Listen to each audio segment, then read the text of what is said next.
I am Cadet Vaivaswat Bhatt from One Gujarat CTC and a student in the Vishwakarma Government Engineering College. I am going to discuss about OTEC, which is Ocean Thermal Energy Conversion. What is ocean thermal energy conversion? So it is a technique of using the thermal difference or the thermal gradient between the surface waters and the deep waters of the ocean to generate electricity. As we all know that sunlight does not penetrate deep enough into the sea or the ocean. So what happens that the above surface of the ocean or the sea in which there is enough sunlight gets warmer than the deep surface because the sunlight does not reach in the deep ocean. That's why there is a temperature difference between the above surface and the lower surface of the ocean. And in tropical regions this is almost 20 to 25 or even more than that because of the intense sunlight.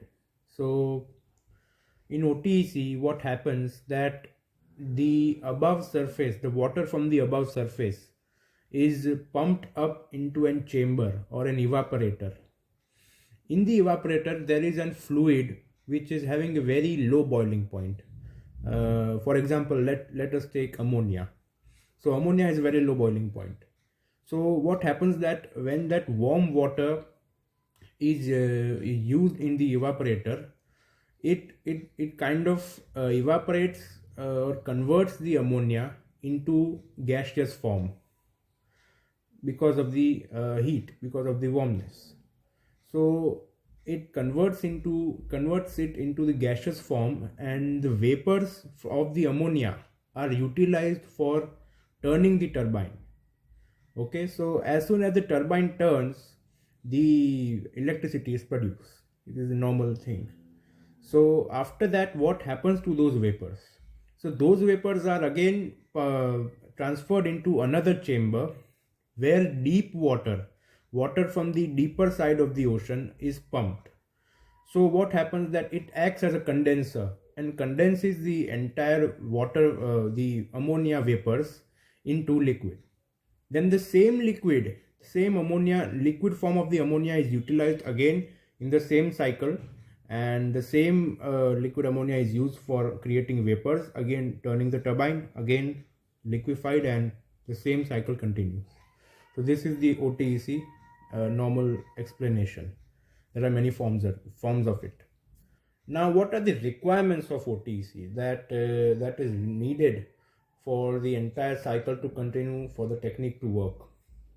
So minimum temperature difference between the surface and the deep water of the sea or the ocean should be 20 degrees centigrade minimum. That much is required. It could be more than that, but it could not be less than that. And that is why the tropical regions are at an advantage, because over here the temperature in tropical regions, the temperature between the above surface of the ocean water and the lower surface of the ocean water is more than 20 degree or almost 20 degree, and that's why we are at an advantage. Another thing which is required is a huge coastline. A coastline is required for that, because OTEC requires a very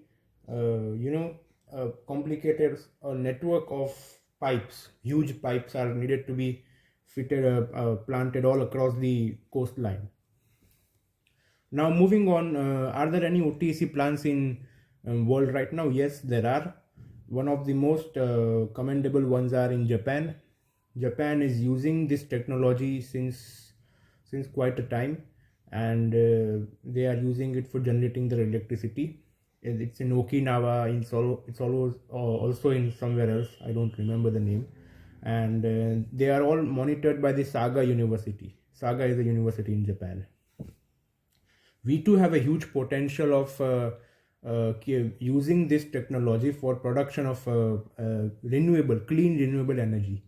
This is the main advantage of this technology, that it produces clean renewable energy, sustainable, without any sort of emissions. And another thing that it could another advantage of this technology is that it it could work day and night. There is no sort of limitation like the solar plants. So solar plants could work only in the daytime when there is sunlight, while OTEC plants could work even in the night, even in the day, because the temperature gradient is not going to. Ocean takes much time in cooling down and again heating up. So there is always a difference between the temperature. So it is quite a very good technology, and we are right now thinking of creating a plant in the Kavarati, which is the capital of Lakshadweep, India.